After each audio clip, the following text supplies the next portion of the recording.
सुप्रभात बच्चों, मैं Vivekanand Chaturvedi education for skill online YouTube channel में आपका स्वागत करते हैं। इस चैनल के माध्यम से हम लोग अपना ऑनलाइन क्लास कर रहे हैं। अप्रैल महीने से ही चल रहा है और कक्षा 11वीं के रसायन विज्ञान का अध्ययन हम लोग कर रहे थे, जिसमें हम लोग का दूसरा अध्याय चल रहा था परमाणु की संरचना। उससे जुड़े कई सारे टॉपिक के बारे में हम लोगों ने अध्ययन किया था। फार्मूले जो आए थे उस पर जुड़े जो न्यूमेरिकल हैं उनको भी हम लोगों ने सॉल्व किया था। उसी क्रम में हम लोग पढ़ रहे थे जो है टॉपिक जो था हम लोगों का विद्युत चुम्बकीय विकिरण की कणीय प्रकृति। इसमें हम लोगों ने दो चीजें पढ़ा था कि जो कोई भी गर्म चीज होती है तो जो उससे उष्मा का उत्सर्जन होता है, विकिरण होता है, वह जो है आपका कण के रूप में, कणीय प्रकृति के रूप में, यानी कि किरण के रूप में भी वह व्यवहार करता है और कण के रूप में भी व्यवहार करता है। तो किरणों के रूप में जो प्रकाशीय किरणों के रूप में था उसके बारे में हम लोगों ने अध्ययन किया था। आज हम लोग उसकी दूसरी प्रकृति जो है विद्युत चुम्बकीय विकिरण की कणीय प्रकृति, इसके बारे में अध्ययन करेंगे। ठीक है।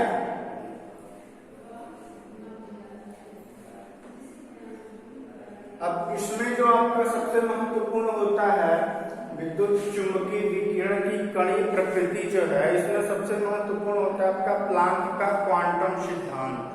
प्लांक ने अपना जो क्वांटम का सिद्धांत दिया था उसी के माध्यम से हम इस टॉपिक का अध्ययन करते हैं, जिससे हमें समझ में आता है। अब अगर हम कणीय प्रकृति की बात करें, जैसे विद्युत चुम्बकीय की जो विकिरण है, किरणें हैं, वो कण की भांति व्यवहार करती हैं।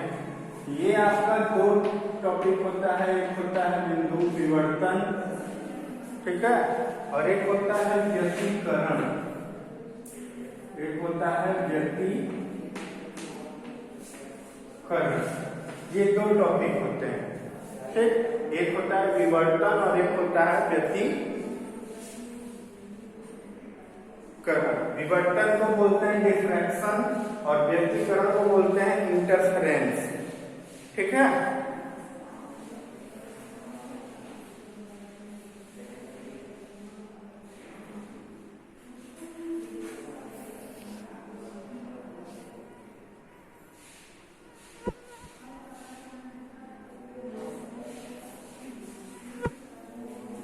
तो ये दो बिंदु हो गए आपके विवर्तन और व्यतिकरण। इन दोनों में क्या होता है, विवर्तन जिसे बोलते हैं इसको इंग्लिश में डिफ्रैक्शन बोलते हैं और व्यतिकरण बोलते हैं इंटरफेरेंस। इसमें क्या होता है कि जब किसी भी चीज को हम एक जगह, मतलब जैसे कि प्रिज्म का उदाहरण आप लोगों ने देखा होगा। प्रिज्म पे हम जब ये लाइट को क्या करते हैं, ये जो है उसकी पूरे किरण पुंज को यहाँ पे जब हम फ्लैश कराते हैं तो ये कई किरणों के रूप में जो 7 किरणें हमें दिखाई देती हैं उसके रूप में ही क्या होता है, डाइवर्ट हो जाता है। उसी को बोलते हैं डिफ्रैक्शन, ठीक है। जैसे कि आप लोगों ने वो पढ़ा होगा क्लास 10th में, एक अपवर्तन होता है, एक परावर्तन होता है, उसी तरह से एक होता है विवर्तन, ठीक है। और व्यतिकरण में क्या होता है, जैसे ये चीज आप एक बिंदु पे ला रहे हो, कई सारे पॉइंट्स में ये डिफ्रैक्ट हो रहे हैं, तो व्यतिकरण में क्या होगा, कई सारे किरणों को ये एक पॉइंट में क्या करेगा, कंजर्व कर लेगा। उसी को बोलते हैं इंटरफेरेंस, एक जगह क्या करना, ज्यादा रोशनी में दिखना। तो ये दो बिंदु हैं जिससे हमें पता चलता है कि जो विद्युत चुम्बकीय किरणें होती हैं वह कण की भांति भी प्रयोग होती है,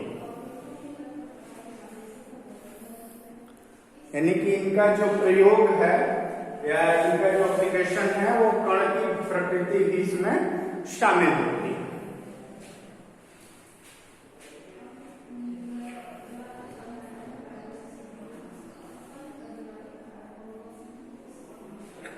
अब देखिए विद्युत चुम्बकीय विकिरण की जो कणीय प्रकृति है इसमें 3 महत्वपूर्ण बिंदु हैं। कौन कौन से हैं? 3 महत्वपूर्ण बिंदु हैं। सबसे पहला होता है कृष्णिका विकिरण।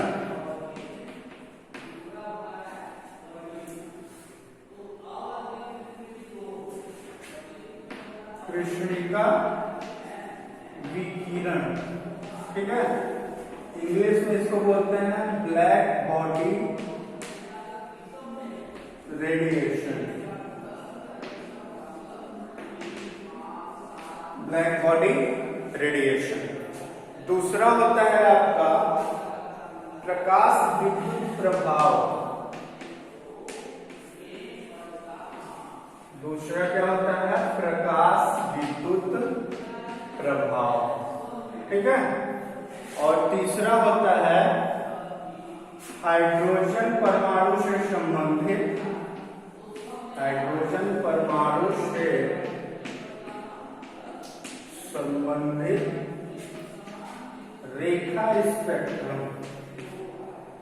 क्या होता है? रेखा स्पेक्ट्रम।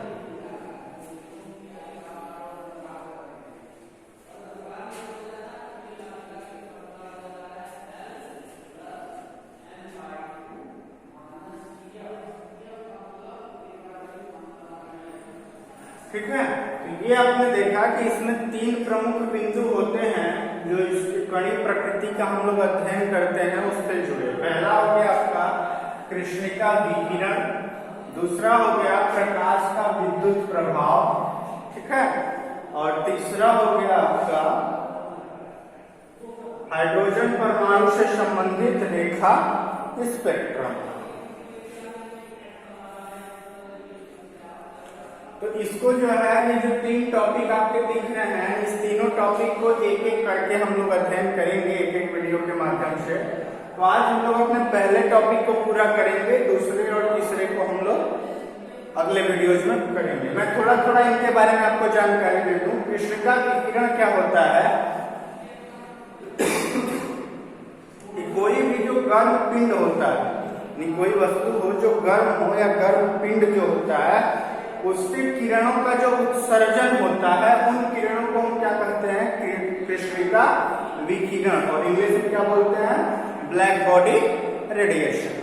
सेकेंड थिंग है आपका प्रकाश विद्युत प्रभाव, ठीक है, इलेक्ट्रिक लाइट इफेक्ट। यानी कहने का मतलब ये है कि किसी भी चीज पे या कोई वस्तु है उस पे जब हम क्या करते हैं? इलेक्ट्रिसिटी प्रोवाइड करते हैं, उसको ऊर्जा देते हैं, तो प्रकाश के किरणों के जो उसकी जो है उसके इलेक्ट्रॉन होते हैं, जैसे किसी सतह पे एक बॉक्स है, इसमें अगर आप ऊर्जा देंगे तो इसके जो इलेक्ट्रॉन होते हैं वो क्या होते हैं? बाहर निकल जाते हैं। यानी कि इलेक्ट्रिसिटी जो है विद्युत जब आप किसी भी पिंड को प्रदान करेंगे तो उससे उसकी सतह से इलेक्ट्रॉनों का निकलना, ये जिस प्रभाव के कारण होता है उसे हम कहते हैं प्रकाश विद्युत प्रभाव। ये हो गया आपका दूसरा। तीसरा है हाइड्रोजन परमाणु से संबंधित रेखा स्पेक्ट्रम। हाइड्रोजन परमाणु के बारे में जब हम कणीय प्रकृति का अध्ययन करते हैं तो इसमें क्या होता है कि एक स्पेक्ट्रम मिलता है, अलग अलग रेंज होता है उनका। जब हम इसको पढ़ेंगे तो आपको ज्यादा बेटर समझ में आएगा। अलग अलग उनका रेंज होता है, उसके बारे में हम अध्ययन करते हैं। तो ये तीनों चीजें थी आपकी। आज हम लोग केवल पढ़ेंगे कृष्णिका विकिरण के बारे में, ठीक है।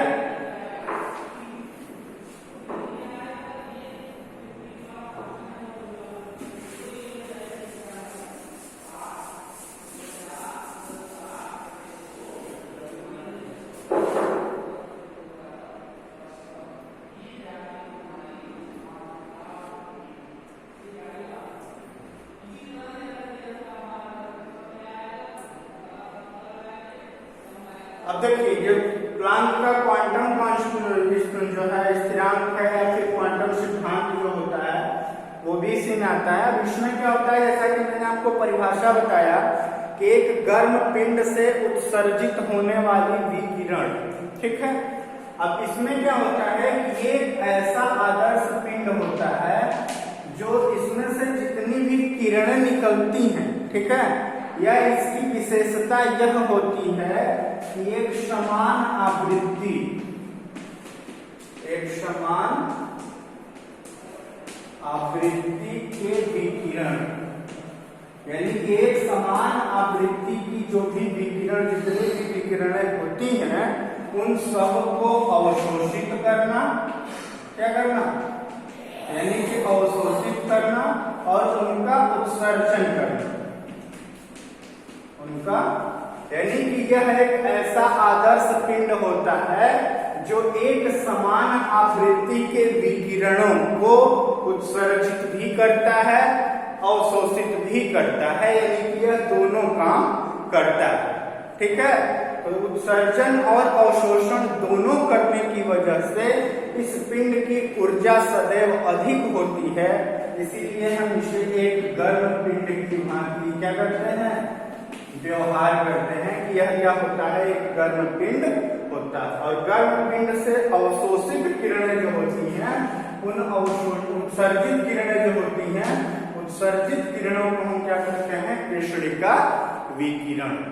ठीक है, यानी कि इसको समझने के लिए हमें क्या करना है, ब्लैक बॉडी रेडिएशन यानी कृष्णिका विकिरण जो लिखा हुआ है, ये क्या है, एक ऐसा आदर्श पिंड, ऐसा गर्म पिंड जो एक समान आवृत्ति के विकिरण को अवशोषित भी करता है और उसे उत्सर्जित भी करता है। तो जो उत्सर्जित किरणें होती हैं उसी को हम क्या कहते हैं, कृष्णिका विकिरण, ब्लैक बॉडी रेडिएशन। यानी एक ऐसी बॉडी, एक ऐसा पिंड जो क्या करे, किसी भी जो है एक समान आवृत्ति के विकिरण को एब्जॉर्ब भी कर सके और उसको रिजॉल्व भी कर सके। तो ये आपका है कृष्णिका विकिरण। अब इसी से जुड़ा जो आता है आपका प्लांक का क्वांटम सिद्धांत। प्लांक का क्वांटम सिद्धांत, तो उन्होंने क्या बताया, प्लांक ने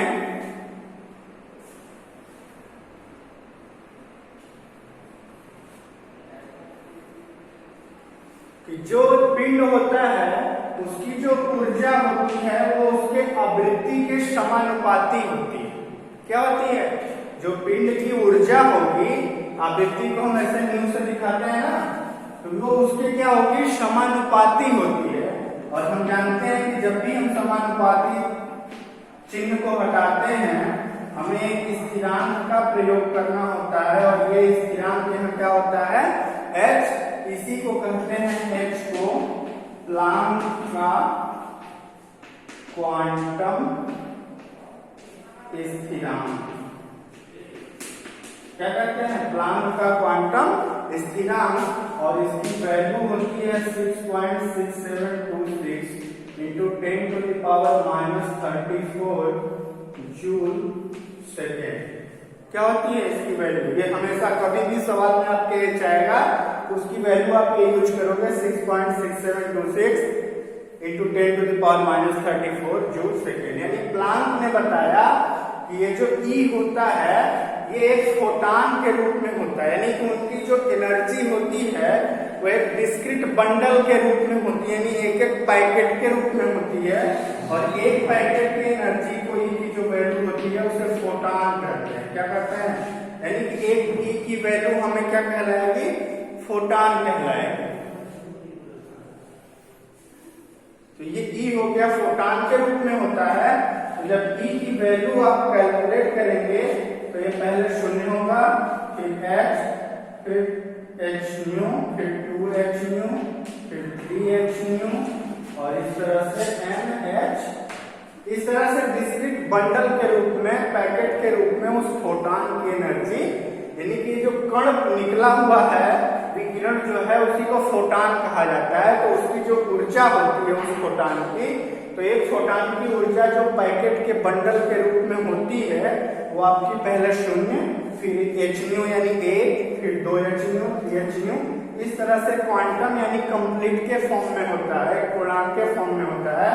इसीलिए इसे कहा जाता है प्लांक का क्वांटम। इसी के माध्यम से हम ये पहला टॉपिक जो है हमारा कृष्णिका विकिरण, इसका अध्ययन हम करते हैं। ठीक है,